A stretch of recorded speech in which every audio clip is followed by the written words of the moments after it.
नमस्कार दोस्तों, स्वागत है आप सभी का साइंस जर्नी में। आज हम चर्चा करने वाले हैं पूर्णपाती जातक के बारे में।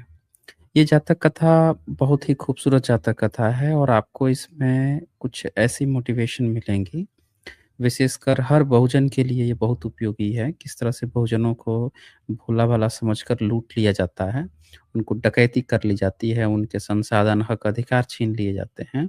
तो ये आपको इस जातक कथा को समझ में आएगा कि कहीं भी किसी पे भी बड़ी आसानी से बिलीव कर लेना नहीं चाहिए। कुछ भी आपको अगर अलग दिख रहा है, स्ट्रेंज दिख रहा है, तो वहाँ पे बड़े सोच-विचार कर विचार करना चाहिए। ये जातक कथा आप ध्यान से देखिएगा। तो इसको शुरू करने से पहले मैं आप लोगों को लीगल डिस्क्लेमर दिखा देता हूँ। ये लीगल डिस्क्लेमर है, जैसा कि आप जानते हैं, यहाँ पे जो भी बातें होती हैं, जो भी प्रेज़ेंटेशन होती हैं, जो भी डिबेट्स होती हैं, इसका उद्देश्य साइंटिफिक टेम्परामेंट को एनकरेज करना है। जो कोई भी बाहर से वक्ता आते हैं, जो डिबेट करने आते हैं, वो जो भी अपनी बातें रखते हैं, वो उनकी अपनी रिस्पॉन्सिबिलिटीज़ होती है। साथियों, एक बार आप लोग साउंड कन्फर्म कर दीजिए, क्या साउंड क्रिस्टल क्लियर आ रही है? अगर साउंड क्रिस्टल क्लियर आ रही है, तो हम इस सेशन को आगे बढ़ाएँगे। जो लोग भी हेडफ़ोन, ईयरफ़ोन पहने हुए हैं, वो एक बार हमें कन्फर्म कर दें कि साउंड आप लोगों को क्रिस्टल क्लियर आ रही है।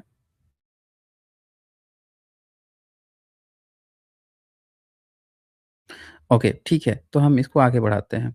पुण्यपाती जो जातक कथा है, ये भी बेसिकली जेतवन में ही लिखी जाती है। जेतवन महाविहार का नाम आता है और आपको पता है कि ज़्यादातर जो जातक कथाएँ लिखी गई हैं, वो तथागत के जेतवन विहार से ही रिलेटेड में लिखी गई है। और आपको ये भी पता होगा कि जो जेतवन विहार है, ये बुद्ध के जो सबसे बड़े अनुयायी थे, अनाथ पिंडक थे, जिन्होंने मोहरें पूरी बिछा दी थी, जितना मोहर बिछ जाएगा वहाँ वहाँ की ज़मीन तथागत की हो जाएगी।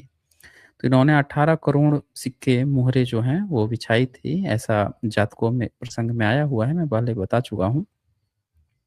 तो यहाँ पे ये जातक कथा भी उनसे ही रिलेटेड है।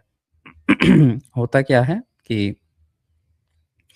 अ, एक बार क्या हुआ कि श्रावस्ती में जो जितने भी पहले जो शराबी होते थे, शराब पीते थे, उनको कहा जाता था सुराधूर्त। धूर्त शब्द जो आज फैला हुआ है, ये बेसिकली पियक्कड़ों के लिए जो शब्द है सुराधूर्त है। तो वो क्या हुआ कि पियक्कड़ को तो क्या चाहिए? पीना चाहिए। पीने के लिए अगर अच्छा खासा परिवार से है, अच्छा खासा कमाता है, तब तो वो अपने पैसे उड़ा देगा, उसको ज़्यादा फ़र्क नहीं पड़ेगा, क्योंकि कितना पिएगा? उसके पास अगर लाखों करोड़ों की संपत्ति है, तो पीते रहेगा। अर्निंग पर मंथ अगर अर्न कर रहा है तो। नहीं कर रहा है, तो जो बहुजन बड़े मेहनत मज़दूरी से जो कमाते हैं, खाते हैं, अब वो अगर पियक्कड़ बन जाएँ, तो वो क्या करते हैं, अपनी ज़िंदगी बर्बाद करते हैं। फिर अपने वाइफ़ की ज़िंदगी बर्बाद करते हैं। माता-पिता की ज़िंदगी तो वो अपनी ज़िंदगी काट ही चुके हैं, उनकी तो बर्बाद ही कर देना है, उन पे तो सफल नहीं उभरेंगे। जो आने वाली उनकी पीढ़ियाँ हैं, बाल-बच्चे, उनकी भी ज़िंदगी बर्बाद कर देते हैं। उनके बोलने का तरीका, उनके रहन-सहन का तरीका सब बदल जाता है। एम एक ही रहता है, डेली कहीं से पैसे का जुगाड़ हो जाए और उसको ये पीने पे खर्च कर दें, ये उनका एम रहता है। अब घर में बीवी कमाती है, तो बीवी पे हाथ-वाथ मारना शुरू कर देंगे, उसके गहने-ज़ेवर उठा लेंगे, कुछ भी कर लेंगे, इनका पीने का जो प्रोग्राम है, वो चलता रहे। नतीजा क्या होता है? क्लेश शुरू हो जाता है। जब घर में घर-परिवार नहीं खुश है, उसके इस पार्टिकुलर रवैये से घर में बीवी नहीं खुश है, बच्चे नहीं खुश हैं, आस-पड़ोस के लोग नहीं खुश हैं, तो डेली क्लेश होता है और ये सारी चीज़ें चल जाती हैं। तो ऐसे लोगों को धूर्त कहा जाता है, सुराधूर्त यानी शराबी। तो ऐसे ही पूरे एक ग्रुप बना लिया था इन सुराधूर्तों ने और आपको पता है कि पहले प्राचीन काल में भी जो सुरा बनती थी, वो खूब पीते थे सब। तथागत बुद्धिज़्म ने धूर्तों को ये सुराधूर्त जो थे, शराबी जो थे, इनको सही रास्ते पर लाने के लिए बहुत सारी जातकें लिखी हैं, बहुत सारी चीज़ें बनाई गई, लोगों को इन सारी चीज़ों से दूर किया गया। तो ये जातक में क्या हुआ कि ये इनके पास ना पैसे थे नहीं पीने के लिए, सारे पैसे उड़ा चुके थे।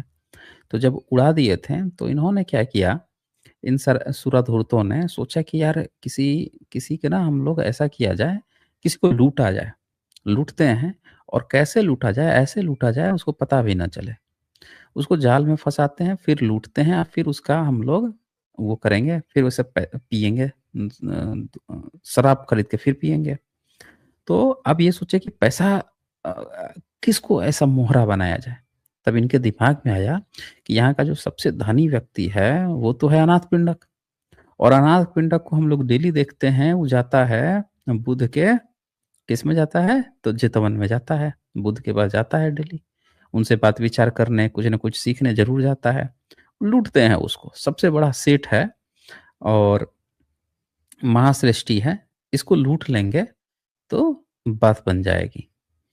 तो अब क्या करता है ये सब कहते हैं कि देखो वो हाथ में ना अंगूठी पहनता है और उसकी अंगूठी तो बहुत महँगी बिकेगी क्योंकि वो तो बड़े मूल्यवान पत्थरों का पहनता है, मूल्यवान एलिमेंट्स का पहनता है। तो वो तो बड़ी महँगी बिकनी है, उससे तो हम लोग जुगाड़ कर लेंगे और कपड़े तो बड़े बारीक पहनता है। मतलब बड़े सलीके से जो सबसे महँगे कपड़े आते हैं वो पहनता है। तो हम ना उसको लूटेंगे और फिर हम जो इससे वो कर लेंगे आराम से फिर बैठ के दारू पिएँगे। तो इन्होंने प्लान बना लिया तो अब सोचा कि यार उसको हम ऐसे कैसे लूटेंगे, उसके साथ भी तो और लोग होंगे, जब इतना धनी है बॉडीगार्ड वगैरह सब चलते ही होंगे, और भी तो लोग होंगे ही। लेकिन ये तथागत के पास जाता है ना, अकेले जाता है। कुछ ऐसा चीज़ किया जाए, ये खुद ही अपने को लुटवा दे। ऐसा करते हैं उसको पिलाते हैं दारू, बैठ के और दारू पिलाते हैं और दारू पिलाने के बाद से जैसे पी के जैसे ही वो बेहोश होगा, उसमें कुछ हम मिला देंगे, बेहोशी वाली दवा कुछ मिला देंगे और जैसे पी के बेहोश होगा, फिर हम उसका अंगूठी भी लेंगे, उसके कपड़े भी उतारेंगे, बेच-बाच के फिर हम लोग बैठ के आराम से दारू पिएँगे। तो भाई जितने जिसके पास थोड़े बहुत है चिल्लर-विल्लर है, सब जुड़ाओ और जुड़ा के इसके दारू खरीद के लाओ, इसमें हम बेहोशी की दवा मिलाते हैं। अब आप सोचिए कि 2600 साल पहले बेहोशी की दवा का आविष्कार कर लिया गया था। कुछ ऐसी चीज़ें बना ली गई थी जिसको खाने के बाद से इंसान बेहोश हो जाता है। एक सज्जन पूछ रहे थे कि प्राचीन काल में क्या एनेस्थीसिया का आविष्कार हो गया था? या लोगों को बेहोश कैसे किया जाता होगा अगर ऑपरेशन सर्जरी बुद्धिज़्म में इतनी डेवलप थी? तो यहाँ से इस जातक से हमें ये पता चलता है कि बेहोशी का इजाद कर लिया गया था और किसी व्यक्ति को दवा मिलाकर बेहोश किया जा सकता था। तो ऑफ़ कोर्स उस समय की जो सर्जरी की बात आई है कि जीवक सर्जरी किया करते थे। त्रिपिटकों में जो बात आई है पूरा, हमने इस पर स्ट्रीम किया हुआ है, तो ऑफ़ कोर्स ये पॉसिबल था। तो अब यहाँ पे क्या होता है कि ये पूरा प्लान बना लेते हैं और दुकान लगा के बैठ जाते हैं। अब अनाथ पिंडक उधर से गुज़रते हैं। जब अनाथ पिंडक उधर से गुज़रते हैं, तो उनको बोलते हैं, "हे महाश्रेष्ठी कभी हम लोगों को भी दर्शन दीजिए, आप इधर से हमेशा चले जाते हैं। ठीक है, आइए, आइए और आके हमारे हम लोगों को भी थोड़ा समय दे दीजिए, हैं? हम लोगों में क्या काँटे लगे हैं? हम लोगों से आप नहीं मिल रहे हैं, बात नहीं करते हैं।" तो ऐसा कर-वर के ये शराब पीने के लिए पैसे जुटाएँगे। उन्होंने अच्छा कहकर स्वीकार कर वैसा चूकने पर सृष्टि के आने के समय रास्ते पर जाकर कहा, "स्वामी ज़रा इधर आइए। हमारे पास अत्यंत सुंदर शराब है, थोड़ा-सा पी लीजिए इसमें से।" तो जब ये ऑफ़र देते हैं शराब का, तो श्रोतापन आर्य श्रावक जो अनाथ पिंडक हैं, वो क्या सोचते हैं कि मैं तो तथागत का अनुयायी हूँ, जहाँ पंचशील में ही सिखाया गया है दारू नहीं पीना। और जहाँ पे हम दारू पीते ही नहीं हैं, हमारे यहाँ नियम ही है दारू नहीं पीना और हमको ऑफ़र किया जा रहा है दारू पीने का मतलब है तो कुछ दाल में काला है या पूरा काले में ही थोड़ा-सा दाल मिला दिए ये। चक्कर तो कुछ तो है। ये सबको पता है कि हम तथागत के अनुयायी हैं, हम तो दारू कतई नहीं पीते। दारू, बीड़ी, सिगरेट-फिगरेट ये सब कुछ कतई नहीं पीते। हम भी नहीं पीते। मतलब मैं अपनी भी बात कर रहा हूँ। खैर तो और ये हमको दारू पीने का ऑफ़र दे रहे हैं। हुँ, कुछ तो है चक्कर इसमें। तो अब ये क्या करते हैं कि आगे देखिए आवश्यकता न रहने पर भी उन्हें इन धूर्तों की परीक्षा करूँगा। सोचते हैं चलता हूँ, इनकी न मैं पता लगाता हूँ क्या माजरा क्या है ये? थोड़ा-सा इनका हम परीक्षा लेते हैं। जाते हैं भीतर, देखते हैं कि भैया तुम लोग क्या दारू की जुगाड़ किए हुए हो? तो कहते हैं वो जाके वहाँ पे कि उनकी दुकान पर जाकर उनकी क्रिया देखकर उन्होंने इस शराब इस मतलब से बनाई है। जान गए मतलब वो। समझ गए हैं कि दारू की एक बोतल रखी हुई है और ये बोतल जो है इतने सारे दरुअल हैं, दिन-रात पी के पटाए रहते हैं। भाई दरुअल जो है खुद नहीं पी रहे हैं और हमको पिला रहे हैं। हमको पिलाने का ऑफ़र दे रहे हैं। समझ गए कि बेटा ये दरुअल पार्टी जो है, दारू पार्टी जो है ये है चक्कर में। कहते हैं, "अरे दुष्ट धुर्तों! तुम शराब की बाटी में दवाई मिलाकर, आने वालों को पिलाकर, अब बेहोश करके उनको लूटने के विचार से दुकान सजा के बैठे हो? हुँ? फिर वो कहते हैं, खाली इस हाँ, खाली इस शराब को पिलाकर बेहोश करके इन्हें लूटने के विचार से दुकान सजाकर बैठे हो। खाली इस शराब की प्रशंसा भर करते हो। देखें कि वहाँ पे दारू की तो और भी कई सारी चीज़ें थी, जो ये लखे थे, तुम इसी की तो बड़ा तारीफ़ कर रहे हो। हुँ? तो किसी एक की भी उठाकर पीने की हिम्मत नहीं होती। जब इतना तुम लोग तारीफ़ कर रहे हो और इतने सारे दरुल यहाँ पे पियक्कड़ बैठे हुए हो, तुम में से तो कोई पी नहीं रहा है इसमें से, जब इतना बढ़िया है, तुम लोग क्या कर रहे हो? तुम भी पी लेते जब बढ़िया है। बढ़िया चीज़ के लिए तो मारा-मारी कर हो जाता है। हुँ? तो तुम में से किसी की हिम्मत नहीं होती। यदि यह बिना मिलाई होती, मतलब बिना कुछ इसमें मिलावट, दारू में जो भी मिलावट किया हुआ नहीं होती, तो तुम ही पहले पीते। तुम लोग तो मार कर लेते। ऊपर से दरुअल हो, तो हमको दे रहे हो। हुँ? तो धूर्तों को लताड़ कर अपने घर गए वो। जाकर क्या कहते हैं कि धूर्तों की करनी तथागत से कहूँगा। ये धूर्त जो हैं, पियक्कड़ ग्रुप जो है, देखें ये क्या गेम बना रखा है। मैं चलता हूँ तथागत से इस बात पे चर्चा करता हूँ। कहते हैं तथागत से कहूँगा, सोच के जेतवन गए। वहाँ तथागत से निवेदन किया। कहते हैं बुद्ध, तो तथागत क्या कहते हैं, हे गृहपते, अब तो वह धूर्त तुझे ठगना चाहते थे। धूर्त जो, तो आप लोगों को एक शब्द मिल गया ना, जो भी पियक्कड़ है उसका क्या नाम है, धूर्त। तो वह धूर्त तुझे ठगना चाहते थे। पूर्व समय में पंडितों को भी ठगना चाहते थे। कहकर उन्होंने अब एक कथा सुनाई। तो अब यहाँ से अतीत कथा शुरू होती है। अब ये सेम चीज़ जो है पहले भी कभी घटा हुआ है, ऐसा इस कहानी में आगे बताया जाता है, ताकि अनाथ पिंडक को ये समझ में आ सके कि ऐसे कंडीशंस में हमें क्या करना होता है, क्या चीज़ें हैं ये। तो साथियों, आप में से बहुत सारे लोग होंगे जो दारू पीते होंगे। कुछ लोग ऑकेजनली पीते होंगे, कुछ लोग डेली पीते होंगे, कुछ लोग डिप्रेशन में होंगे, कुछ लोग फ्रस्ट्रेट होंगे, उसलिए पीते होंगे। कुछ लोगों के जीवन में कोई उद्देश्य ही नहीं है, इसलिए पीते हैं टाइम काटने के लिए। कुछ लोगों को ना पिएँ तो कहेंगे कि हम जो काम करते हैं वो काम ही नहीं होता है, सब बहाने हैं दोस्तों। ये दरअसल शरीर में आपके जो स्वास्थ्य संबंधी जो समस्याएँ होती हैं, उसी का एक हिस्सा है दरुअल हो जाना, सिगरेटी हो जाना। मैं इस पर जल्द ही स्ट्रीम करूँगा। मैंने आप लोगों को बताया था कि स्वास्थ्य पे मैं स्ट्रीम करूँगा। तो ऑफ़ कोर्स मैं प्रयास करूँगा ट्यूसडे को ज़रूर एक सेशन ले आऊँ इस पे, रेशनल वर्ल्ड पे। अब बहुजन समाज के लिए तो बहुत ही इम्पोर्टेंट है। स्वास्थ्य संबंधी किन स्वास्थ्य आदतों के कारण सारी चीज़ें बहुजन समाज में क्या गड़बड़ी चल रही है, उस पर मैं एक डिटेल्स में लाऊँगा। कुछ लोग जानते हैं जो बहुत जागरूक हैं, जो स्वास्थ्य का ध्यान रखते हैं, लेकिन आम जनता बिल्कुल भी नहीं जानती। भारत के लोग बिल्कुल भी स्वास्थ्य से संबंधित नहीं जानते, वो मैं करूँगा मैं। आप लोग इस पर चलें, आगे इस पे बढ़ते हैं। अब अतीत कथा आती है। तथागत के नाम पर जो भिक्षु संघ है, वो अब कथा सुनाता है, बताता है कि अ, किस तरह की घटना घटी थी। तो कहते हैं, पूर्ण समय में वाराणसी का राजा ब्रह्मदत्त के राज्य करते समय बोधिसत्व वाराणसी में सृष्टि हुए। सृष्टि कहने का मतलब उस समय के जो लोग व्यापार वगैरह करते थे, उनको सृष्टि कहा जाता था, तो हुए। और उस समय भी उनके साथ क्या हुआ, उस समय आप देखें बोधिसत्व थे, तो उनके साथ जो धूर्त थे सब ये, इन धूर्तों ने मिलकर सलाह किया। सलाह करके शराब में फिर मिलावट किया, मिलावट करके सोचा कि जैसे ही ये सृष्टि आएँगे, इनको हम लोग ऑफ़र देंगे, जैसे पिएँगे, पी के पड़ेंगे, हम इनको लूट लेंगे।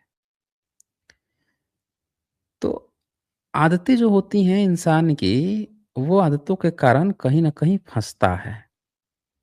आप देखे होंगे कि भारत में कुछ ठरकी होते हैं, वो किसी भी पोस्ट पर बैठ जाएँ, चाहे गवर्नमेंट के पोस्ट हो, प्राइवेट पोस्ट हो, किसी पोस्ट पे बैठ जाएँ, ठरकपन इतना होता है कि उनको कोई न कोई जो महिला उनके साथ की है, वो ज़रूर आरोप लगा देती है कि ठरकी है, हमारे साथ गलत किया है। ठरकपन उनका कहीं न कहीं दिख ही जाता है। कई बार क्या होता है कि कुछ लोग उसके ठरकपन का फ़ायदा भी उठा लेते हैं। अब फ़ायदा उठा के काम भी निकाल लेते हैं। वो बेचारा अपने ठरक में दूसरों का ब काम भी कर देता है और कभी-कभी उसके इस ठरकपन का फ़ायदा स्लीपर सेल उठाता है। आपने खबरें सुनी होंगी, स्लीपर सेल में कोई आती है सुंदरी, उनको फँसाएगी, उसके ठरकपन का फ़ायदा लेती है और फिर ये बेचारे खुफिया जानकारियाँ बेच रहे हैं। समझे ना? खुफिया जानकारियाँ बेच रहे हैं। तो ये सब हम लोगों को समझने की ज़रूरत है कि यहाँ भी जो ये जो कहानी चल रही है, इस कहानी में कॉमन पॉइंट आ रहा है कि सबको लग रहा है, जो दारूबाज़ हैं, उनको लग रहा है कि हम लोग इस दारू के ठरकी हैं, तो हर व्यक्ति भी को अच्छा ही लगेगा। हुँ? तो हम उसको भी इसका दिखा के उसको लूट लेंगे। अब आप सोचिए कि जो तथागत का अनुयायी है, वो तो दारू पीता ही नहीं है, उसको पहले से जानकारी है कि नहीं पीना चाहिए। जो लोग पीते हैं, क्या उनको आपका कहीं भी दारू दिखा के आपका यूज़ किया जा सकता है? सोचिए, अगर आप पीते हैं, इस कहानी से आपको बहुत बड़ी सीख मिलने वाली है दोस्तों। क्या आपको लूटा जा सकता है? आप तो फँस जाएँगे तुरंत। तो तथागत के अनुयायी हैं, तो बोधिसत्व हैं, ये तो बच जा रहे हैं, अपनी आदत के कारण बच जा रहे हैं। क्या आप लूटे जा सकते हैं दारू में? कोई आपको पिलाया पिलाया और आपको कहीं भी फँसा दिया, आपका कुछ भी लूट लिया, कर ले कुछ भी कर दिया, तो अपनी आदतें छोड़ें। अब यहाँ पे क्या होता है कि इसको भी इसी तरह का ऑफ़र देते हैं और एक नहीं आवश्यकता न रहने पर भी उनकी परीक्षा करने की सोचते हैं कि हमको तो पीते-होते तो है नहीं, लेकिन ये कह रहा है तो चलो इसकी हम परीक्षा कर रहे हैं। जाकर उनकी करनी देखकर ऐसा करते हैं, जानकर उन्हें भगाऊँगा, फिर ये सोचकर जाते हैं और कहते हैं धूर्तो शराब पीकर राजकुल जाना अनुचित है। हुँ? वो तो राजा के पास जाते थे। तो राजा को देखकर लौटते समय शराब को जानूँगा, तुम यहीं बैठे रहना। कहते हैं मैं जा रहा हूँ राजा के पास, आऊँगा उधर से, फिर तुम लोग साथ बैठ के मैं शराब पीऊँगा। अभी तो मैं राजा के पास जा रहा हूँ तभी दारू पी के जाऊँगा मैं? पागल हो गए हो? आता हूँ उधर से फिर तुम लोग प बैठता हूँ। तो कह के वो कहते हैं धूर्तो ने कहा स्वामी इधर आएँ। उसने वहाँ जाकर दवाई मिलाई हुई बाटियों को देखकर कहा अरे धूर्तो तुम्हारी करनी मुझे अच्छी नहीं लगती। तुम्हारी शराब की बोटियों जैसी की तैसी भरी ही रखी हुई हैं। तुम केवल शराब की प्रशंसा करते हो लेकिन पीते तो खुद हो नहीं। खुद तो नहीं पी रहे हो। यदि यह अच्छी होती तो तुम भी पीते, लेकिन तुमने विष मिला दिया। इस प्रकार मनोरथ छिन्न-भिन्न करते हुए ये गाथा कही। और गाथा में क्या कहते हैं ये? तयेव पूर्णा पातियो अयायं वतते कथा आकारकेन जनामि न चायं बद्दिका शुरा। शराब की बाटियाँ वैसी ही भरी हैं जैसे पहले थीं, सो यह शराब की प्रशंसा दूसरे ही मतलब से है। मैं रग-रग से जानता हूँ कि यह शराब अच्छी नहीं है। कई बार तो कई राजवंशों में कई लोगों को बुलाते थे, सब पहुँच जाते थे, दारू देते थे पीने के लिए। तो अब राजा जो है वो सोचता था कि हम देख रहे हैं कोनो मुँह में जैसे मुँह लगाएगा, पिएगा तभी हम लेंगे। तो क्या होता था कि देख रहा है क्या कि हाँ, सब तो पी तो रहे हैं, सब तो एक-एक सिप ले लिए, चीयर्स कह के। बस ये भी बेचारा मुँह लगाया, पी लिया और तब क्या देखता है कि ये तो पी गया, अब बाकी सब उगल दिए। पहले से प्लानिंग थी, कि दिखाना है उसको कॉन्फिडेंस में और जैसे ये पी लिया, ये सोचा कि सब अपने-अपने मुँह में लिए हैं क्योंकि पहले से सब लोगों को पता था कि हमको गुटकना नहीं है, बस मुँह में लेना है। आप देखिएगा रसिया का जो प्रेसिडेंट है, वो किसी भी सभा में कहीं भी जाता है बंदा, सैंपन आप देखेंगे उठाएगा, मुँह में नहीं लगाएगा भाई, चीयर्स करेगा फिर साइड से रख देगा, "ला निकल ले तू यहाँ से।" और वो नॉर्थ कोरिया वाला, वो तो बंदा कहीं मीटिंग में किसी से मिलने जाता है, तो अपने वॉशरूम टॉयलेट आर्टिफ़िशियल बनवाता है वहाँ पे, अपने टॉयलेट में जाता है, उसकी सुसु-पोटी तक उसके देश में वापस आती है। छोड़ता नहीं है एक पॉइंट, कहीं पे भी। हुँ? तो कुल मिला के कहने का मतलब ये है दोस्तों कि दारू जो नशा वाली चीज़ें हैं, इससे आप खुद को, अपने परिवार को 100% जोखिम में डालते हो। रिस्क फैक्टर है ये। अगर आप में ये आदत किसी बचपन में गलतियों के कारण लग गई थी, दारूबाजों के साथ रह के लग गई थी आदत, छोड़ दीजिए। लोग बीमा पॉलिसी बीमा प्रचारक खूब बीमा प्रचार कर रहे हैं भाई। हुँ? ग रोड पे चालान ट्रैफिक काट रहा है, बीमा है कि नहीं है? हुँ? सब चीज़ें चल रही हैं और आप अपने लाइफ़ का क्या किए हो? हुँ? रिवर्स डायरेक्शन में बीमा। दारू पीने का मतलब है कि आपने अपने को पूरी तरह से झोंक दिया है रिस्क फैक्टर में। एक तो आपके शरीर की किस तरह से वो हालत खराब करता है, आपके भीतर के ऑर्गन्स कैसे खराब कर रहा है, आपके कोलेस्ट्रॉल लेवल को कैसे बढ़ा रहा है, आपको कैसे नपुंसक बना जा रहा है। हुँ? जो अ, इरेक्टाइल क्या डिसफंक्शन होता है, वो बीमारियाँ आपको पकड़ रही हैं, आपको तमाम तरह की चीज़ें हो जाएँगी। बच्चे पैदा करने में आपको दिक्कत आ रही है। ज़्यादातर जिन लोगों को बच्चे पैदा करने में दिक्कत आती है, उनमें से 90% लोग वो होते हैं जो दारू और सिगरेट या किसी भी तरह के गुटखा-फुटखा मुँह में चबाना, इस तरह का काम करते हैं। तो ख़ैर बहुत सारी बातें हैं, तो अब यहाँ पे क्या होता है, ये कहते हैं तथैव मैंने इन्हें जैसा जाते समय देखा, ये शराब की बाटियाँ अब भी वैसी ही भरी हैं, अजायवत्ते कथा यह जो तुमने शराब की प्रशंसा की बात की है, वह अन्य है, असत्य है, झूठ है, यदि यह शराब अच्छी होती, तो तुम भी पीते। तुम लोग तो खूब तारीफ़ किए जा रहे हो हमें पिलाने के लिए, खुद पी नहीं रहे हो। तो केवल आधी बाटियाँ बाकी बचती लेकिन तुम में से किसी ने भी एक भी शराब नहीं पी। अकारकेन जनामि मैं इस बात से जानता हूँ न चाय बद्दिकासुरा यह शराब अच्छी नहीं, इसमें विष मिला हुआ होगा। इस प्रकार धूर्तों को ले, जिसमें वह फिर वैसा न करें उनको लताड़ छोड़ दिया यह जीवन रहते, दनादि पुण्य करके यथाक्रम परलोक गया। बुद्ध ने यह धर्म देशना कह जातक का सारांश निकाल दिया। उस समय के धूर्त, ये अब के धूर्त हैं लेकिन उस समय का वाराणसी का सेठ तो मैं ही था। तो दोस्तों अब ये जातक कथा थी। मैं आपसे कहूँगा कि आप इसका बेस्ट जो कन्क्लूज़न होगा, जो बेस्ट आप इसे समझे हैं, ये क्या शिक्षा देना चाहता है, उसे यहाँ पे आप ज़रूर मेंशन करें। मैं आपको लिंक प्रोवाइड कर देता हूँ। जिनको भी अपनी बातें रखनी हैं, वो अपनी बातें रख सकते हैं। चलिए आगे बढ़ते हैं और देखें कौन आए हैं यहाँ पे। यहाँ पे कोई आए हैं हरजेश बाबू, इनको मैं ऐड करता हूँ। बताइए क्या कहना चाहते हैं? क्या आप हमें सुन पा रहे हैं? अच्छा ये चले गए हैं। चलें अब यहाँ पे अनूप सिंह आए हैं। हाँ जी, अनूप सिंह बताइए क्या कहना चाहते हैं? हाँ, हाँ, हाँ, जय जय भीम। हाँ जी, जय भीम।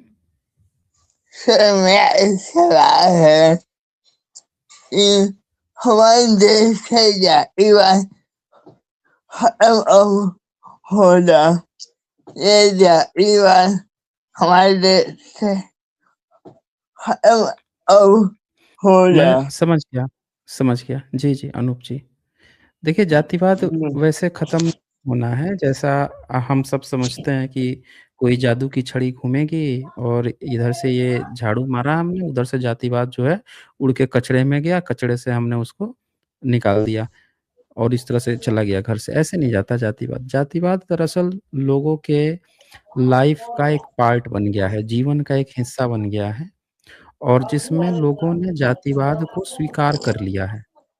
प्रॉब्लम ये होती है कि जब कोई उस चीज़ को स्वीकार नहीं करता है, जैसे किसी को बहुत ज़्यादा दिक्कत आ रही है किसी भी पॉइंट पे, अगर आपके मोहल्ले में बहुत सारा कचरा फैला हुआ है और आपको लगता है कि यार कचरा हमको गलत लग रहा है, हर गाँव का व्यक्ति उस पर चर्चा कर रहा है कि यार हाँ, ये कचरा आ गया है, ये गलत है, हमको इसको हटाना है कैसे भी, चाहे नगर पालिका से करवाएँ या हम लोग करें या कोई एक सिस्टम बना ले, गाँव वाले ही सब या शहर वाले या मोहल्ले वाले, कस्बे वाले सब मिलके एक सिस्टम बना लें, कचरा हम किसी दूसरे से साफ कराएँगे या अपने साफ करेंगे, एक सिस्टम बना लेते हैं, खत्म। तो आप सब उस चीज़ को एक्सेप्ट नहीं कर रहे हो, उस कचरे को, आप उस प्रॉब्लम को सॉल्व करने की कोशिश कर रहे हो। प्रॉब्लम तब आती है जब पूरे मोहल्ले में, पूरे शहर में, पूरे उस जगह पे 1-2 लोगों को तो खराब लग रहा है कि यार ये कचरा सही नहीं है, बहुत गंदगी है और बाकी सब उसके साथ एडजस्ट हो गए हैं। वैसे ही सूंघ रहे हैं, गंदा-संदा नाक में, बीमार पड़ रहे हैं, कुछ भी हो रहे हैं। ठीक है, ऐसे ही तो रहता है, ऐसे ही तो है, क्या करना है हमको? अपना साइड से निकल जा रहे हैं, ये कर रहे हैं, कुछ गंदगी लग जा रही है, ले जाके उसे फेंक दे रहे हैं, एक्सेप्ट कर लिए उस चीज़ को। तो भारत के लोग वही हैं, जातिवाद को एक्सेप्ट कर लिए हैं। हर व्यक्ति जो है जातिवाद को एक्सेप्ट करके बैठ गया है, जातिवाद इसीलिए नहीं खत्म हो रहा है। जातिवाद उस दिन खत्म होगा जिस दिन हर व्यक्ति इस बात की चर्चा करने लगेगा। अभी देखिए उत्तराखंड का एक यूके राइडर है 007 है, तो वो बंदा ब्राह्मण है। उसने उसकी एक फ़ैन थी, उसको खूब मैसेज करती थी। तो मैसेज करते-करते उसका सेटिंग हुआ, 2-3 साल तक अफ़ेयर चला और शादी कर ली। अब वो जो लड़की थी, वो थी राजपूत, ये था पंडा मतलब ब्राह्मण था और देखा इसने कि मिलियन-मिलियन में वो उसमें भी जा चुका था। अ, क्या नाम है वो कौन एक शो चलाता है जिसमें घर के अंदर ही कुछ दिन तक रहना होता है, फिर आलतू-फालतू कुछ-कुछ बोलते रहते हैं सब मैंने आज तक देखा नहीं है, पर ऐसा कुछ चर्चा आता है। कोई सलमान खान शायद ऐसा कुछ कराता है, छोटा बॉस या मोटा बॉस ऐसा कुछ नाम रहता है। बिग तो बॉस, उस हैं? बिग हाँ, बॉस, अच्छा नियो बॉस, बिग नहीं बिग बॉस। बॉस, हाँ, हाँ, ऐसा ही कुछ रहता है। तो हम्म, उससे क्या हुआ कि उससे अब शादी कर ली है। शादी करने के बाद से अब उनमें मारा-मारी चल रही है। मारा-मारी चल रही है, घर-परिवार एक्सेप्ट नहीं कर रहा है, तो माफ़ी मँगाई जा रही है, तो लड़की घर छोड़ के भाग रही है, तो पता नहीं क्या चल रहा है। तो इनके तमाम तरह की चीज़ें क्यों? ये देखा क्योंकि काहे भारत के कैसे लोग ने बतियाता आप ऐसे कहते आ तो पता ऐसे ऐसे करता। ये नहीं रे कि आज ऐसे भी बतियाओ। देखिए देखिए ये क्या कर रहे हैं ये? कौन चिल्ला रहे हैं अरे ये? ये आपको कोई ऐसे परेशान कर रहा है में क्या? आपको कोई परेशान हाँ कर रहा है क्या? हुँ? नहीं मेरे पापा है बोले अच्छा, इससे बात कर रहे हैं। अच्छा आपके फ़ादर जो हैं वो बोल रहे हैं कि किससे बात कर रहे हैं? ओके, जी, हाँ, ऐसा में एक बात बोल है जब हुँ, श्रीमद् भगवत गीता है तो मैं जो दाई बात है वो हुँ, बढ़ावा देता है जो श्रीमद् भगवत गीता है तो ये धार्मिक अब रहेंगी तो हमारे जाति नहीं होगा और राम के मन में है ढोल द्वार सुनाई तो ये सब किताबें हमारे समाज में जब रहेंगी तो जातिवाद खत्म नहीं हो सकता ऐसा हमारे यहाँ जातिवाद धर्म माना जाता है बाबा साहब ने क्या भैया अपना तो मेरी है तो रोज जातिवाद ये मानते हैं वो धर्म मानते हैं तो ये खत्म नहीं हो सकता जब तक उनके धर्म को खत्म नहीं करोगे और सर मैं आपसे एक विनती करूँ हेलो सर और आवाज आ रहा है हाँ जी, हाँ जी, आपकी आवाज़ आ रही है, मैं सुन पा रहा हूँ। हाँ ठीक है हाँ सर एक मिनट मैं आपसे एक विनती है कि हुँ, अपने हुँ, जीवन में जो मेरी फेवरेट किताब है अपना वो ज़्यादा हुँ, से हुँ। ज़्यादा पहुँचाइए और हाँ, मैं हाँ, ऊपर ज़रूर, ज़रूर। चलिए आपने ये मुझे याद दिला दिया और मैं जल्द ही अनाउंसमेंट भी करने वाला था। दोस्तों मेगा इवेंट अवार्ड इस बार हम लोग करने जा रहे हैं और ये mega event back to back होने वाला है। यानी कि सम्राट अशोक की जयंती जो ऑलमोस्ट 25 मार्च को होनी है, उसके लिए हम लोग फॉर्म निकालेंगे जो 15 से 20 मार्च के बीच में आनी है फॉर्म। तो सब लोग जुड़े रहें रैशनल वर्ल्ड पे आप लोग और यहाँ पे भी साइंस जर्नी पे आप लोग कम्युनिटी पोस्ट चेक करते रहिएगा। मेगा इवेंट अवार्ड होंगे, प्राइजेस मिलेंगी और फिर इसके बाद से जो अप्रैल मंथ है उसमें 3-3 बर्थडे आता है छत्रपति शिवाजी महाराज का। 8 अप्रैल, 11 अप्रैल को महामना और या महामानव ज्योतिराव फूले जी का और फिर 14 अप्रैल को तो आप सब जानते हैं बाबा साहब अम्बेडकर। तो इस पर हम लोग मेगा इवेंट करने वाले हैं। उसमें बुक ऑफ कोर्स जो पार्टिसिपेट करेगा उसको तो मिलने ही मिलने हैं और भी कई सारी प्राइज़ेज़ का हम लोग उसमें चर्चा करेंगे। और तो वो फ़ॉर्म सर हाँ, वो फ़ॉर्म आएगा, ज़रूर भरिएगा आप लोग। और अनूप जी, सर आप हाँ, आपके लिए भी जो व्यक्ति बोलने में या सुनने में इस तरह की प्रॉब्लम है, उनके लिए भी हम कुछ न कुछ इस तरह का प्रोग्राम करेंगे, जिससे आप लोगों तक भी गिव अवे पहुँच सके। ठीक है सर अनूप जी, बहुत-बहुत सर हाँ, और कुछ बोलना आपको? सर सर मेरा यही सपना है कि बाबा साहब अगर आप है जाए अपना वो हुँ, हुँ। जितना से ज़्यादा हो सके लोग पढ़ें और उन्हें हाँ, हाँ, बाबा ज़रूर, साहब ने ज़रूर। ना मैं वो किताब हम कंपल्सरी तौर पे भी भेजेंगे और बिल्कुल वो जाएगा ही जाएगा। ठीक है, ज़रूर आपकी ये ये इच्छा ज़रूर पूरी होगी। वो हुँ, वो हुँ। वो वो बहुत ज़रूरी आवाज़ अपना वो हुँ, हर हुँ, हुँ। इंसान को पढ़ना चाहिए। वो हाँ, हमारे जो भारत की जो बीमारी है जो कैंसर है या इवन ज़रूर। अ, अ, हाँ, हाँ।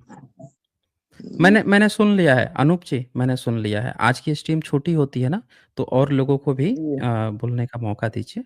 ठीक है, ओके। चलिए, आगे बढ़ते हैं और यहाँ पे नेचुरल वर्ल्ड यहाँ लिखते हैं, "सर जी, स्वास्थ्य से संबंधित जब भी स्ट्रीम करें, कुछ दिन पहले सूचना कम्युनिटी पोस्ट में डालें। इस संदर्भ में कुछ महत्वपूर्ण जानकारियाँ आपसे साझा करनी है।" ज़रूर, ट्यूज़डे को मैं करूँगा। आपने कह दिया ना? तो इसी ट्यूज़डे को कमिंग ट्यूज़डे को 7:30 ऑलमोस्ट 7:30 पे हम लोग करेंगे इसको और इसमें काफ़ी कुछ जानकारियाँ और स्वास्थ्य से रिलेटेड कुछ और भी जानकारियाँ मैं आगे भी करूँगा क्योंकि ये बहुजनों के बीच में ये जानकारियाँ जाननी बहुत ज़रूरी है। देखिए बॉलीवुड में आप सबको स्लिम फिट दिख रहे हैं। हर व्यक्ति जो है स्लिम फिट दिख रहा है, लेकिन वहीं पे आप अंबानी जैसे बेटा जो है उनका छोटा बेटा वो काफ़ी हेल्दी दिखता है, काफ़ी मोटापा से पीड़ित दिखता है। वैसे हैं, हर चीज़ है, स्वास्थ्य नहीं है। तो ऐसा क्या है कि बॉलीवुड, हॉलीवुड में ये लोग बड़े स्लिम फिट हो जाते हैं, हुँ? और कुछ लोग जो हैं घर की महिलाएँ जो हैं वो उनकी हेवी वेट हो जाती हैं, घर में क्लेश हो रहा है, मार-पिटाई-खिटाई हो रहा है, पति कहीं और मुँह मार रहा है, कहीं किसी और के अफ़ेयर चल रहे हैं। ये बहुत सारी चीज़ें जो हैं जो स्वास्थ्य से रिलेटेड हैं, ये तमाम चीज़ों को हम लोग डिटेल्स में लाएँगे क्योंकि इससे हर घर का ये मसला है। जैसे जातिवाद का मसला है, वैसा ही ये मसला है जिस पर हम लोग डिटेल्स में चर्चा करेंगे ही करेंगे। अच्छा, इसके बाद से आगे यहाँ पे कोई द हिंदू आए हैं। हाँ जी, द हिंदू बताइए क्या कहना चाहते हैं? हाँ, जय भीम सर, मैं ऐड होने के लिए नाम चेंज किया था। बहुत-बहुत शुक्रिया। मैं अच्छा, अच्छा। आजकल जातक कथा सुन रहा हूँ आपका, जो आपने अच्छा, अच्छा। जो प्रस्तुत किया बहुत सुंदर है सर और हुँ, हुँ। मतलब उससे मुझे कितना लाभ हुआ है, मैं बयान नहीं कर सकता। हुँ, इतना हुँ। सुंदर और यूनिक चीज़ हमारे देश में था और हमारे हुँ, हुँ। संस्कृति में था। सर उसको बहुत सुन रहा हूँ मैं और सर मैं चाहूँगा कि जितना आपने दिया है अभी जितना अभी मतलब प्रस्तुत किया है, लगभग मैं हुँ, सुन हुँ। चुका हूँ और सर काफ़ी सर अच्छा है। मैं सर स्टूडेंट हूँ अभी हुँ, हुँ, हुँ। काफ़ी सीनियर स्टूडेंट हो गया हूँ मैं अभी लेकिन जॉब नहीं मिला है और आपका स्ट्रीम ओके, देखते रहता हूँ। मैं एक बार मुझे आपने गिफ्ट भी किया है, मैं एक बार पार्टिसिपेट किया अच्छा। था कार्यक्रम में बहुत बढ़िया, बहुत बढ़िया। और चर्चा सर करते रहता हूँ। अपने देश की जो समस्या है सर बहुत गंभीर है, तो बस हुँ, वही हुँ। नहीं एक एक कथा है कि मतलब आग लगी जंगल में तो एक छोटी चिड़िया जो है पानी बूँद-बूँद से ला रहा था, वही काम कर रहा हूँ। ये हुँ, अपने देश की बहुत बढ़िया। समस्या बहुत गंभीर है और जातिवाद अब कहते हैं ना सर ब्राह्मण, ब्राह्मण में भी जातिवाद है सर, ऐसा नहीं कि उसमें नहीं है। हुँ, हुँ, हमारे जो हुँ। मित्र वो भरा कहेंगे पड़ा कि नहीं हुआ है। मैं श्रेष्ठ ब्राह्मण हूँ। हुँ। मैं श्रेष्ठ ब्राह्मण हूँ, वो ब्राह्मण छोटा है, हमारे यहाँ उसकी शादी नहीं होती है। हर जाति में हर जाति में भरा पड़ा हुआ है। आप देखेंगे ना तो राजपूतों में जाएँगे तो वो भी खोजता है, ये ऊँचा जाति वाला राजपूत है, नीचे वाला है। ब्राह्मण में भी ऐसे ही खोजता है। तो ये हर घर-घर में घुसा हुआ ये प्रॉब्लम है। ये लोग समझ नहीं रहे हैं, ये बहुत बड़ी प्रॉब्लम है। जी। जी, जी। मैं सर ओबीसी में कैटेगरी से आता हूँ, तो मुझे बड़ा हुँ। तो मैं मध्य में पढ़ता हूँ, तो मित्र हैं, सभी कास्ट के मित्र हैं और ब्राह्मण से रियल में कोई दिक्कत नहीं है, ब्राह्मणवाद से तो दिक्कत है भारत को। ब्राह्मण भी हुँ, व्यक्ति हुँ। हैं, तो ऐसा कुछ नहीं है कि लेकिन हम लोग कोशिश कर लेकिन वहाँ सामने से जो है सर जो आता है फीडबैक मतलब उनका जो हुँ, ओपिनियन हुँ। आता है, तो वहाँ कहीं-कहीं आहत करने वाली बातें आती हैं। अभी यूजीसी में जो सर अभी जो नया रेगुलेशन लाया गया था, तो उस हुँ, क्रम हुँ। में जो है हम लोग का डिबेट जो हुआ यूनिवर्सिटी में, तो इधर जो है वो मतलब ये वन साइडेड हो जाते हैं, ये दिक्कत है। अधिकतर लोग जो हैं इसी अपर कारण से कास्ट के इसी कारण से जब कोई कहता है हम लोगों से कि आप ब्राह्मणवाद कहिए, तो हम लोग यही पॉइंट तो उठाते हैं कि जो हमारे मुद्दे हैं, एक्चुअल मुद्दे, उसमें सारा ब्राह्मण जो है एक साथ कैसे हो जाता है? भई अगर उनमें इंसानियत है, अगर उनमें भी भावना है, तो वो भी तो हम सोचें, इस देश के बारे में सोचें, इस देश के 90% 95% लोगों के बारे में सोचें। वो सोच ही नहीं रहा है। वो आपसे राष्ट्र की बात कर रहा है और राष्ट्र में 95% लोगों की बात ही नहीं सोच रहा है।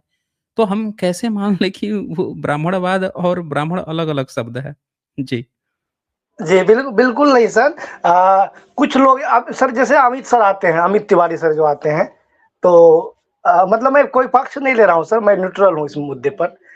तो जैसे हुँ, वो भी एक हुँ। ब्राह्मण जहाँ तक मैं समझ पाता हूँ, ब्राह्मण परिवार से वो आते हैं। लेकिन परिवार से आना देखें, ब्राह्मण परिवार से आना अलग चीज़ है। लेकिन जब आप उस चीज़ को समझते हैं, जो भी बुद्ध के विचारों पे चला है, बुद्धिवादी है, उसकी थिंकिंग लेवल अलग हो जाती है।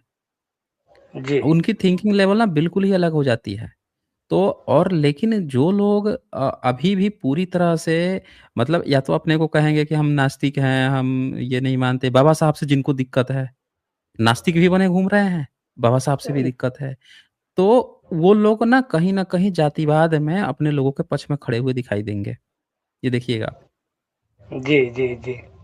सर हाँ। बाबा साहब की दिक्कत और जो है सर वो एक बात सर जो इंसान हमें आज मतलब एक व्यक्ति हमें जो इंसान होने की श्रेणी में ला खड़ा किया है और ऐसा नहीं कि ब्राह्मणों के लिए उन्होंने काम नहीं किया है ब्राह्मण परिवार की जो महिलाएं थी और जो अपर कास्ट की महिलाएं थी क्या उनको उनके लिए बाबा साहब ने काम नहीं किया लेकिन वो महिलाएं एक सर पुलिस कांस्टेबल में है तो वो एक दिन उनसे बात हो रही थी ट्रेन में सफर कर रहे थे अनजान आदमी ही थी तो वो कह रही थी हम लोगों का जो मतलब जो खाना बनता है मैस होता है अलग होता है हम कहते हैं कि अपना बर्तन सेपरेट रखो हमारा सामान मत लो वो बहुत कुछ भी हो जाए तो हम बोले कि मैडम आपको जो ये अधिकार मिला है आपको पता है कहाँ से मिला है बोला कहाँ से मिला हमारे देश में महिलाएं जो बहुत दिन से गाद की कौन क्या क्या नाम ली उतना मुझे सर मेरा विषय नहीं है वो मैं जानता हूँ, वो बुद्धिस्ट महिलाओं का नाम लेके सोचती हैं कि उनके ब्राह्मणियों उनके वैदिक महिला थी वो।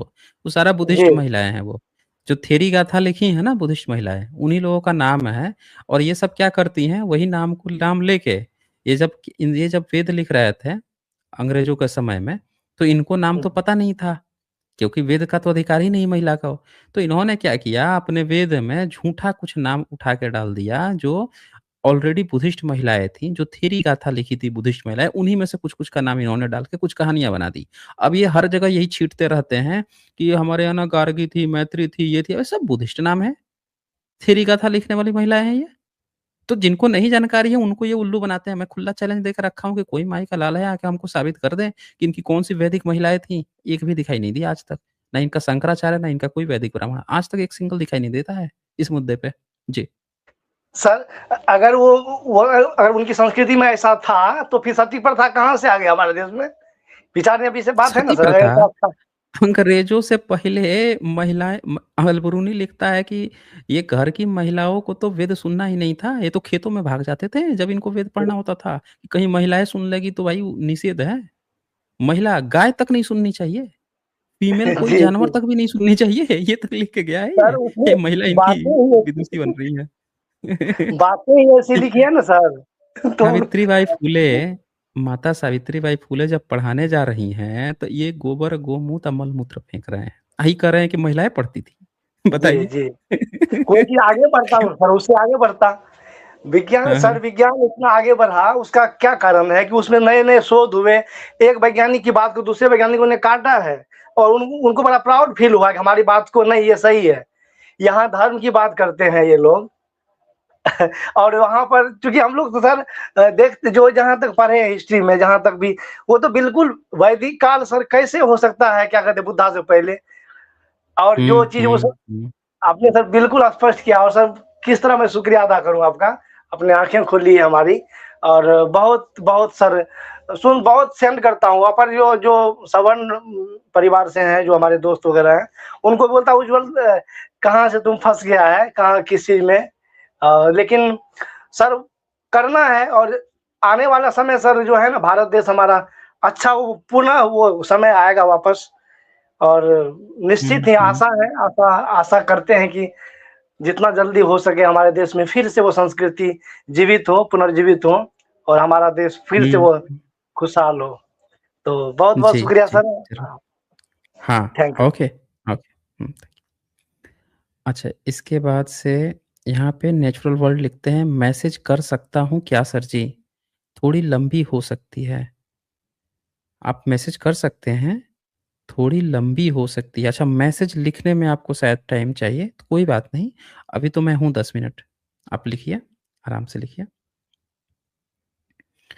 अच्छा, इसके बाद से यहाँ पे अम्बेडकरवादी आए हैं। हाँ जी, अम्बेडकरवादी, बताइए। जी सर, जय भीम नमो बुद्धाय सर, कैसे हो आप? हाँ, जय भीम नमः बुद्धाय। जी, फाइन, बताइए। सर जैसे मैं बताना चाहता था, मेरा एक क्वेश्चन है कि जो वैदिक जो मैंने अभी एक पुस्तक पढ़ रहा हूँ बुद्ध साहित्य का, इसमें हुँ, हुँ। जो ये सिंधु सभ्यता है, उसमें जो प्रमाण मिले हैं लिंग पूजा या इसका, तो उसमें दिया है सर, मेंशन किया है। तो इसके बारे में कुछ आप बताना चाहेंगे, सभ्यता के बारे में, सिंधु सभ्यता के बारे में? सिंधु सभ्यता में कहीं कोई लिंग पूजा नहीं हुई है और ना लिंग पूजा के कोई सबूत मिले हैं। जहाँ भी किसी ओके। ने भी हाँ, कहीं भी कोई माई का लाल हो जो साबित कर सके कि वहाँ पे किसी भी तरह का लिंग पूजा होता था, मुझे खुला चैलेंज मैंने दे रखा है, आ जाएँ और वो साबित कर दें, कौन से काल में वो लिंग पूजा कर रहे थे, क्या उसके सबूत है, एविडेंस? एक सिंगल सबूत नहीं है, कहीं कोई लिंग का। और जैसे सर जो स्तूपों को अभी जो कन्वर्ट किया जा रहा है शिवलिंग में, तो ये जो बात हो रहा है जैसे शिवलिंग शिवलिंग, तो ये लोग क्यों नहीं समझ पा रहे कि ये चीजें हम कैसे बच्चों को समझाएंगे? जैसे अभी अगर मैं मेरे बच्चे को या मेरे बेटे को समझाना चाहूँ, तो ये शिवलिंग बोलने में, उसको समझ में आने में कितना, मेरे को कितना ये लगेगा सर कि यार मैं ये कैसे समझा पाऊंगा मेरे बच्चों को? तो इन लोगों को इतना भी समझ नहीं है, कॉमन सेंस नहीं है, ये शिवलिंग है, मैं उसको कैसे समझाऊं मेरे बेटे को, या उसको मैं कैसे एक्सप्लेन कर पाऊंगा या कर पाऊंगी? तो ये औरत को भी समझ में नहीं आ रहा है पढ़े लिखे, और जो जेंट्स है उनके उनको भी नहीं समझ में आ रहा है। तो ये कैसा प्रॉब्लम है इन लोग में? देखिए, शिवलिंग जो है उसको सबसे पहले तो हमें ये समझना पड़ेगा कि लिंग की हमको पूजा क्यों करनी है? किसी भी चीज़ की लिंग की पूजा क्यों करनी है? यहाँ पे कई सारी बातें हैं। एक तो हम इंसान की लोग बनाते हैं, तो इंसानों में जो मूर्ति कला है, वो तथागत की सबसे ज़्यादा फ़ेमस हुई। फिर बोधिसत्वों की बनने लगी, फिर तारा देवी की बनती हैं। ये 2-3 तरह की चीज़ें बनती हैं। लेकिन किसी का लिंग बना के उसकी पूजा करना, ये सबसे पहले कितना जायज़ है? हम क्या मैसेज देना चाहते हैं? हमें किसी के भी और फिर उसके आगे आप शिव लगा देते हो, शिवलिंग। अगर लिंग की पूजा ही करनी है, तो शिव के ही लिंग की क्यों? किसी को भी अगर पूजा करना है, अपने बाप के लिंग की पूजा करेगा। तो अगर शिव हैं, तो शिव की लिंग। दूसरी चीज़ की पौराणिक इनकी जो कथाएँ हैं, जैसे शिव पुराण है, उसमें शिव को तमोगुणी बताया जाता है, यानी उनको शूद्र बताया जा रहा है। तो सवाल ये है कि आपको किसी तमोगुणी के लिंग की ही पूजा क्यों करनी है? अब बहुत सारे लोग आपको इस बात की भी कन्फ्यूज़ करने की कोशिश करेंगे कि नहीं देखो, लिंग का मतलब चिन्ह होता है, ये होता है, वो होता है। पर अगर आप पुराण ठीक से पढ़ते हैं, चाहे कूर्म पुराण पढ़िए, शिव पुराण पढ़िए या लिंग पुराण पढ़िए, आपको साफ-साफ समझ में आ जाएगा ये क्या चिन्ह होना नहीं है। ये सीधे-सीधे शिव के लिंग की ही बात चल रही है। कोई माई का लाल हो जो इसको गलत ठहरा दे, खुला चैलेंज है, आके डिबेट कर लें, अपने पुराणों की किताबें खोल लें और बता दें कि उसमें सीधे-सीधे साफ तौर पे लिंग कहा गया है, शिव के लिंग की ही बात आई हुई है। तो उसकी पूजा क्यों करनी है? ये आज तक किसी ने नहीं बताया। इस बात पे चर्चा चलती है कि लिंग पे दूध चढ़ाया जा रहा है, कोई कहेगा दूध नाली में जाता है, यहाँ जाता है, वहाँ जाता है। अरे भाई हम पूछ रहे हैं कि पूजा ही क्यों करनी है? अगर लिंग की ही पूजा करनी है तो इतने सारे देवी-देवता हैं, किसकी लिंग की पूजा करनी है, किसकी नहीं करनी है, ये डिसाइड कौन कर रहा है? कौन करेगा ये डिसाइड? बताएँ आप हमें। जी, जी। सर तो मैं आपको बताना चाहता हूँ, जैसे मैं अभी फ़िलहाल मैंने जो हुँ, अपना एएसआई जो है, आर्कियोलॉजी सर्वे ऑफ इंडिया, उनको मैंने हुँ, हुँ, एक ये किया था, ट्वीट किया था, उसमें मैंने हुँ, हुँ, इमेजेस भी दिए उनको कि बहुत सारे जो ऐसे स्तूप है या जो लेनी है उस पे कब्जा कर रहे हैं ब्राह्मण। मतलब जो हुँ, हुँ, ये स्तूप जो दिखता है हमारा, जैसे अजंता में है या बहुत सारे, जिसे हमारे हीनयान जो है, पहले हीनयान था हमारा, तो हीनयान में बुद्ध मूर्ति नहीं था, ओनली स्तूप था। तो वो स्तूप को ही हुँ, उन्होंने हुँ, शिवलिंग में कन्वर्ट कर दिया। शिवलिंग कन्वर्ट किसने? किए हैं। ब्राह्मण ने। करेक्ट। तो धम्मिक स्तूप, ब्राह्मणों ने सारनाथ का धम्मिक स्तूप को ये बोलते थे, शिवलिंग बोलते थे ये लोग। ये बड़ा-सा शिवलिंग है। बताइए जी, धम्मिक जी स्तूप सर। को। जी, जी, सर मेरे बोलिए आप। पास, जी, मैंने उनको जो एएसआई जो है बॉम्बे का, उनको भी मैंने हुँ, मेल किया है, ये ट्वीट किया है और उसका प्रूफ भी दिया है कि ये है। उनको मैंने इमेजेस भी सेंड किए हैं इस हुँ, पर्टिकुलर जो मैंने आवाज उठाई उसके रिगार्डिंग। प्लस हमारे इधर जो कानेरी केव्स है, बोरिवली में नेशनल पार्क, आपको पता हुँ, रहेगा हुँ, शायद से, उधर भी हुँ, बुद्धिज्म हुँ, का बहुत सारे मूर्तियां या स्तूप मिलते हैं। तो हुँ, हमने हुँ। क्या किया, उधर भी महाराष्ट्र में ऐसे बुद्ध ही के अलावा कुछ है ही नहीं। बुद्धा नहीं बुद्धिज़्म है। के अलावा करेक्ट। क्या है? एक एक जी, जी। सिंगल प्रूफ नहीं है किसी दूसरे धर्म का। पूरा का पूरा ए टू जेड बुद्धिज़्म का है। सारे पुरातात्विक प्रमाण। जी। Correct, correct. एलिफेंटा से लेके, जो एलिफेंटा जो बोलते हैं हुँ, यूनेस्को जो आता है, जो हुँ, यूनेस्को जो हेरिटेज प्लेस है वो है। उसके बाद कैनरी केव्स है, जो बहुत अच्छी केव्स है। मैं उधर जाके आया था, विजिट करके आया था। दूसरे और भी हुँ, बहुत सारी चीजें, जैसे आप जोगेश्वरी जाओगे ना, तो उधर भी स्तूप है, हुँ, लेकिन उन्होंने शिवलिंग पूजा कर रहे हैं वो लोग, औरतें। तो उधर भी हमने हुँ, आवाज उठाई है। अभी वो एएसआई को हमने दिया है उसके सबूत। लेकिन एएसआई भी ऐसा है ना सर, बहुत सारे जो मेंटली जो है ना, जैसे आप बोलते हैं ना कि जो ब्राह्मण है उनसे हमें दिक्कत नहीं है, लेकिन ब्राह्मण सोच से दिक्कत है, ब्राह्मणवाद से दिक्कत है। जिधर वो वर्ण व्यवस्था आती है ना, उधर दिक्कत है। तो ये दिक्कत है ना सर, उनके मन में या ज़हन में या दिमाग में अभी भी भरी हुई है, और वो कैसे जाएगी? वो जाएगी ही नहीं सर, पहली बात। क्योंकि कैसा है ना, हुँ, हुँ, जो एक बार जैसे आरएसएस जो है वो ब्रेन वॉश कर चुका है लोगों का। हुँ। और जो लंगोटिया, जो अभी आपने पढ़ा होगा, एक नहीं, लंगोटिया वो ब्रेन वॉश यूनिवर्सिटी में नहीं किया जी, है। हाँ, हाँ। हाँ, वो लंगोटिया यूनिवर्सिटी की बात कर रहे हैं। जी, जी। आरएसएस तो जो है ना, उसमें ब्रेन वॉश नहीं किया जी, है, बल्कि उसने उन सारे जातंकवादियों को एक साथ लाया है कि हमको जातंकवाद कैसे फैलाना है, कैसे अपना वर्चस्व बनाए रखना है। समझ रहे हैं ना? यही काम किया है करेक्ट उसने। सर। हुँ, हुँ, और दूसरी और एक बात मैं उजागर करना चाहता हूँ, जो ये R1A1 जो डीएनए है, जो यूरेशिया हुँ, का है, उधर से जो ये लोग आए थे, तो इन्होंने जो ऑक्यूपाई किया है जो बुद्धिज्म को, लेकिन बुद्धिज्म स्प्रेड हुआ ऑल ओवर द वर्ल्ड। अभी भी आप देखिए, हुँ, अमेरिका में जो बुद्धिस्ट मॉन्क है, वो पीस के लिए 2000 किलोमीटर का वो वॉक कर रहे हैं। तो आपने वो वीडियोस भी हुँ, आपने शायद से वो स्ट्रीम किया था, मैंने देखा था आपका। तो ये हुँ, हुँ। हम लोग कर रहे हैं मॉक, और इधर जो हिंदुइज्म जो शंकराचार्य जी है या फिर उनके जो महंत है, महर्षि है, वो आपस में ही झगड़ा कर रहे हैं। मतलब आपस में ही आपस वो में एक आरोप दूसरे को लगा रहे हैं।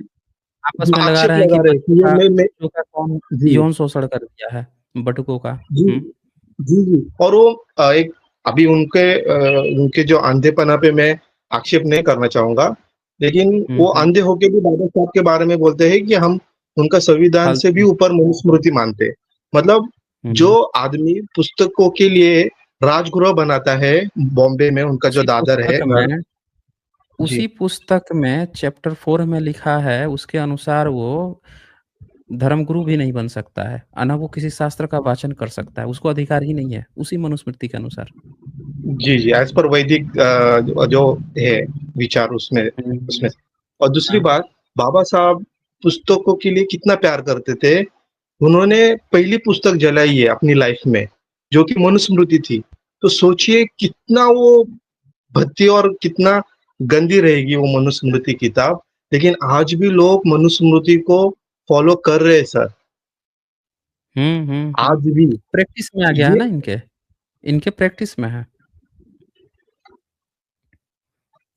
जी। और जैसे दूसरी एक बात है सर, जैसे शिवाजी महाराज, जो अभी आप जो डॉक्टर विलास खरा सर की बात कर रहे हैं, वो बाम से ही, हुँ। मेश्राम सर से ही बिलोंग करते हैं, उनको मैं जानता हूँ। तो जैसे कि नहीं, उन्होंने अब अभी वो एक उसमें किताब, नहीं है, अब वो उसमें नहीं है, अभी नहीं है, बामसेफ अभी वो जी। अलग हो गए, पहले थे। हुँ। तो हाँ, हाँ। जो डॉक्टर खरात सर जो है, उन्होंने भी एक किताब निकाली है शिवाजी महाराज में, और वो बहुत ऑथेंटिक है सर। हुँ। वो रेफरेंस जो दिया है ना उन्होंने, वो बहुत करूँगा, परफेक्ट उस पे दिया भी है। स्ट्रीम, हाँ, उस पे भी स्ट्रीम करूँगा मैं, वो भी ले जी आऊँगा। जी, उनका किताब है मेरे पास, कुछ 350 का कुछ हुँ। मैंने लिया है अमेजोन से। शिवाजी ओके। महाराज जो है उनका सब उन्होंने रेफरेंस दिया है प्रॉपर।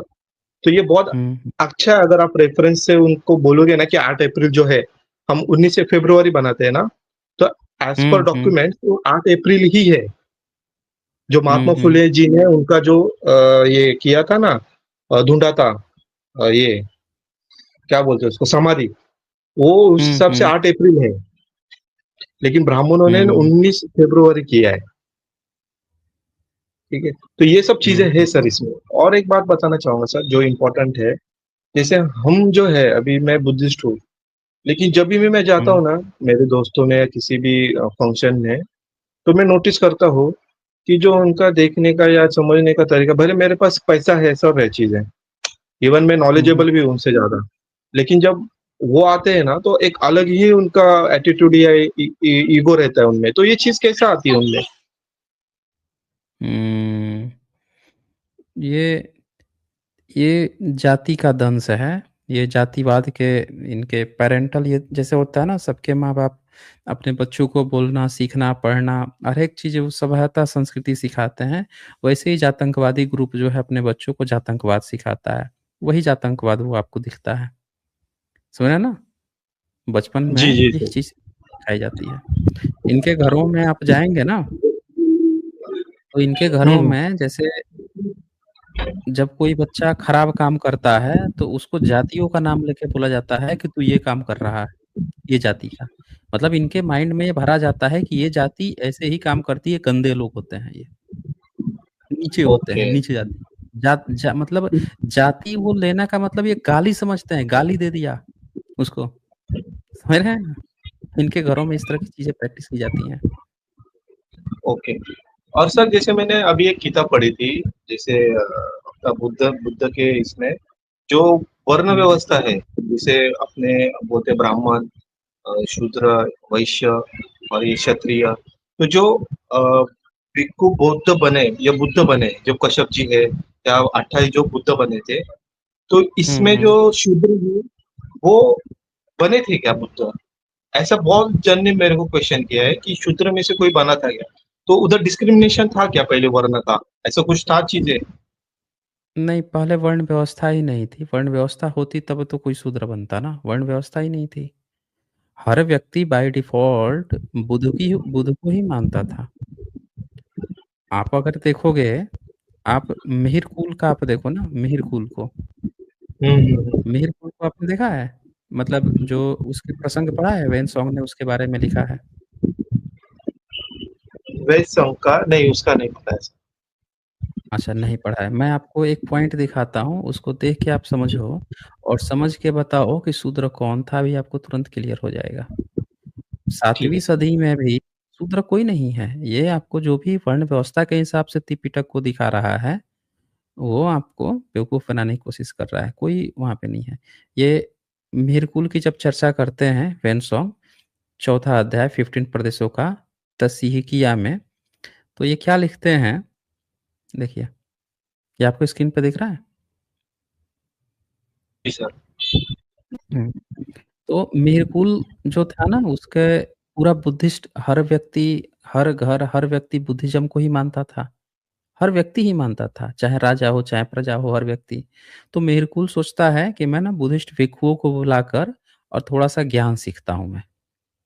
तो बुलाता है, देखिए यहाँ पे क्या कहता है कि उसने निकटवर्ती सब प्रांतों पर अधिकार कर लिया था मीरकुल ने। सब ओर से निश्चित होकर उसने बौद्ध धर्म की जाँच करने का विचार किया।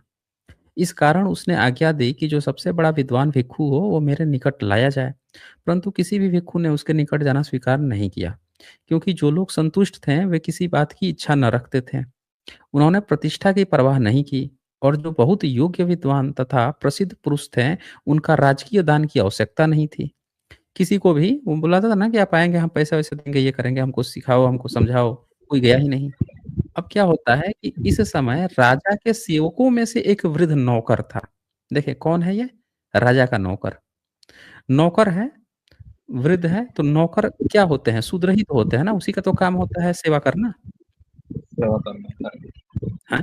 तो देखिए जो नौकर था, वृद्ध बूढ़ा नौकर, जो बहुत दिनों तक धर्म की सेवा कर चुका था, यानी वो धम्म में बहुत दिनों तक धम्म को सीखा था, समझा था नौकर था राजा के यहाँ। वह पुरुष बहुत योग्य, विद्वान, सुवक्ता और शस्त्रास्त्र के उपयुक्त था। भिक्षुओं ने उसी राजा के समक्ष भेज दिया। मतलब जो राजा का नौकर था, उसको ही भेज दिया, जाओ तुम ही समझा के आ जाओ। आप पॉइंट को ओके। समझ रहे हैं, क्या बातें चल रही हैं यहाँ पे? ये बात ये चल रही है कि भारत हम्म, का हर एक व्यक्ति, चाहे राजा का नौकर ही क्यों ना हो, सब धर्म ही मानते थे, धर्म का अध्ययन करते थे, धर्म की डिटेल्स जानते थे। उसको भेज दिया क्या कि तुम भी समझा दोगे राजा को? धर्म जो मानता था, हर व्यक्ति बड़ी गहराई में उनके विचारों को जानता था। बुद्धिज़्म की यही खूबसूरती थी। समझ रहे हैं ना? जो इसका जी, जी। बुद्धिज़्म का जो ज्ञान था, जो बुद्धिज़्म को मानता था, वो लोग इस पर चर्चाएँ करते थे, उन चीज़ों को, तथ्यों को समझते थे, गहराई तक समझते थे। तो ये पॉइंट यहाँ पे दिखाया गया। आप बताइए कि कोई आपसे कह रहा है कि कोई अ, शूद्र बना था, बताइए? तो होगा तब ना शूद्र, कोई नहीं था, बुद्धिज़्म में शूद्र होता नहीं है। ना ब्राह्मणी व्यवस्था थी कि कोई शूद्र होगा। तो इसमें जो कश्यप जी है उनको ब्राह्मण ही ये करते हैं, मतलब आप बोलने जाते नहीं, हैं तो ब्राह्मण ही बोलते हैं। तो ये क्या होता है, एक नहीं, डिस्क्रिमिनेशन में आता है जो कि हमने फेस किया है, हमारे पूर्वजों ने फेस किया है और वो हम अभी भी फेस कर रहे हैं राइट नाउ 2026। असल में क्या है कि जो लोग भी ब्राह्मण शब्द प्रयोग कर रहा है, ब्राह्मण कौन प्रयोग करता है? कभी भिक्षु को आप देखे हैं? भिक्षु ये सब नहीं बोलता है। ये हमेशा जो ब्राह्मण होगा, जो जातंकवादी है, वही अपना जातिवाद फैलाने के लिए बुद्धिज़्म में वर्ण व्यवस्था की बात करेगा। जब भी अपनी बात रखेगा, आप देखिएगा, अनुवाद भी करेगा, वर्ण व्यवस्था के अनुसार करेगा।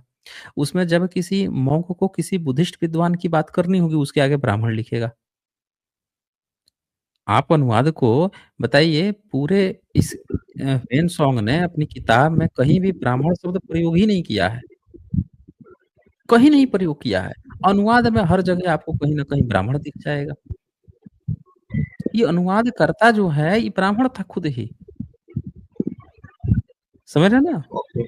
तो ये जी, जितने ये अनुवादों पे चर्चा होनी चाहिए। आपको जो ब्राह्मण शब्द दिख रहा है, ये सब हाँ। अनुवादकर्ताओं ने आपको ब्राह्मण-ब्राह्मण परोसा है। नहीं तो किसी भी चाइनीज़ यात्री ने शमन के लिए समन लिखा है। अब बमन के लिए तो उन्होंने जी, जी। कहीं भी ब्राह्मण लिखा ही नहीं है, ना बमन लिखा है। तो करेक्ट, अलग ही शब्द प्रयोग किया है। Correct, correct, correct, absolutely right. तो इसमें क्या होता है ना हाँ। सर, अभी दूसरी जो हुँ, है, अगर आप मुझे कोई एक कॉन्ट्राडिक्टरी कर रहे हो, मतलब आप एक मेरे को बता रहे हो कि ये चीज है, ठीक है, तो मुझे वो अगर उसको खंडन करना है उस चीज का, तो मैं नहीं कर पाता हूँ कि नहीं यार इसमें दिया है, तो लिखा हुआ है, हम उसको सबूत मानते हैं ना सर, एज अ प्रूफ कि यार ये लिखा हुआ है, तो तुमने ही लिखा है ना, तुम्हारे इसमें से लिखा है ना, तो ये बात आ जाती है फिर हुँ। उसमें, तो मैं हम उस यही पे तो हम कह रहा खंडन हूँ नहीं कि करते। बहुजन समाज जिस समय अपने हक अधिकारों के लिए, 2 जून रोटी के लिए संघर्ष कर रहा था, उस समय ब्राह्मण जी, त्रिपिटकों का अनुवाद कर रहा था। आप सारे त्रिपिटक के अनुवादक देखिए ना, कौन है? जी। आपको वो अंग्रेज कुमार मिलेगा। गुप्ता का भी मैंने पढ़ा था। नालंदा जो जलाई हाँ, थी, कुमार हाँ। गुप्ता ने बनाई थी, और एक कुमार भट्ट करके था, उसने वो हुँ, जलाई हुँ। क्योंकि हुँ, वो हार हुँ। गया था डिबेट। हुँ, हुँ। तो उसके बाद उसने नहीं, 12 साल के बाद उसने जलाई वो नालंदा यूनिवर्सिटी। देखिए, नालंदा यूनिवर्सिटी जो है वो सम्राट अशोक के समय से ही था, पढ़ाई-लिखाई का काम चल रहा था, गुप्त वंश ने उसको बड़ा किया।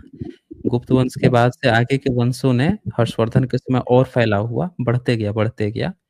तो इस तरह से चली है, बाकी तो तिब्बती लेखकों ने साफ-साफ कहा है कि ब्राह्मणों ने जला दिया। वो भी यज्ञ करने वाले, यज्ञ का अग्नि से जलाया, साफ-साफ लिखा हुआ है। ठीक है, जी, जी, उसका आप ऐसा प्रूफ कीजिए। मिलता है। हाँ, प्रूफ़ जी मिलता सर। है। आगे आप इन मुद्दों पर चर्चा करना हो तो रैशनल वर्ल्ड पे आइए, वहाँ पे चर्चाएँ होंगी। आज की छोटी स्ट्रीम रहती है यहाँ पे, तो इसको हम ठीक है लोग सर। क्लोज़ करते हैं। हाँ, ओके। तो यहाँ पे बंदा शेरपा जी का सुपर स्टिकर है। बहुत-बहुत शुक्रिया जी आपको। तो दोस्तों इसी के साथ ही आज हम लोग इस स्ट्रीम को यहाँ पे क्लोज़ करते हैं और जिन्हें भी बात करनी है, आप संडे को जुड़िए। संडे को हम लोग फिर बातें करते हैं। तब तक आप लोग अपना ख़्याल रखें, अपनों का ख़्याल रखें, फिर हम लोग मिलते हैं। बहुत-बहुत शुक्रिया आप सभी का अंतिम तक बने रहने के लिए।